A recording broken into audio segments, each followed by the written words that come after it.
Higit 70,000 mga bata sa Agusan del Sur ang target na mabakunahan kontra tigdas at rubella hanggang sa Pebrero.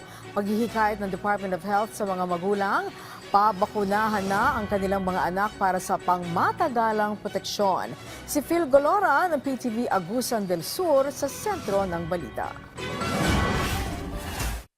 Daang-daang mga bata kasama ang kanilang mga magulang ang patuloy na nakikilahok sa Measles Rubella Supplemental Immunization Activity o MRCIA sa Agusan del Sur.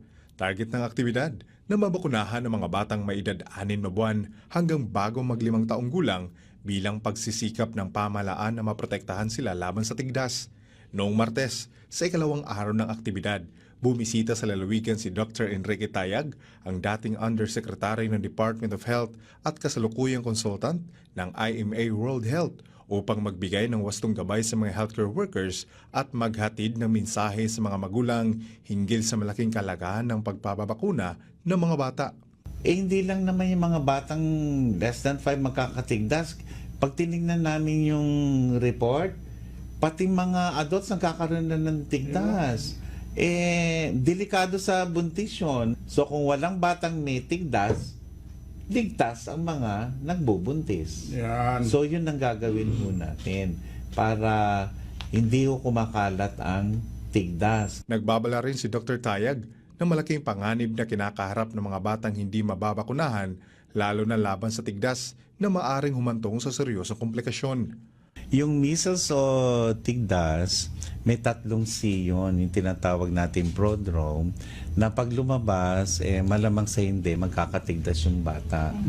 Yan yung cough, coryza, conjunctivitis. So, 3 Cs. So, pag yan lumabas, ilang araw lang, lalagnatin yung bata, lalabas yung pantal sa mukha, babalutin yung buong katawan hanggang sa mangingitim yun. Ngayon, ang siste, naapektuhan ang baga. So, maaaring magkaroon ng komplikasyon sa bronchopneumonia. Ayon sa tala ng DOH Caraga, sa unang araw ng implementasyon ng MRCIA, tinatayang mahigit 5,000 kabata na may edad 6 na buwan hanggang bago mag-5 taong gulang ang nabakunahan sa buong Agusan del Sur. Target ng Provincial Health Office na mabakunahan ng 77,000 na mga bata sa buong lalawigan hanggang February 13, 2026. Kani nga bakuna na schedule ni siya last year pa, no. So nag-prepare na gyud ta particularly last December, no. Sa bawat bayan ay may mga vaccination posts tulad ng mga health center na maaaring puntahan ng mga magulang upang mabakunahan ang kanilang mga anak.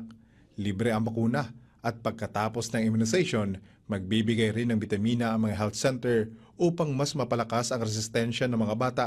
So, kailangan nato tapukon ang mga bata sa usa ka lugar sama sa mga basketball court sa ilahang mga barangay para isahan ra pod ang mga pagtrabaho sa atong vaccination Yes, team. coordinated na. Nananawagan din si Governor Santiago Cano Jr. sa lahat ng mga magulang na dalhin at pabakunahan ang kanilang mga anak sa pinakamalapit na health center para sila'y maging ligtas sa tigdas.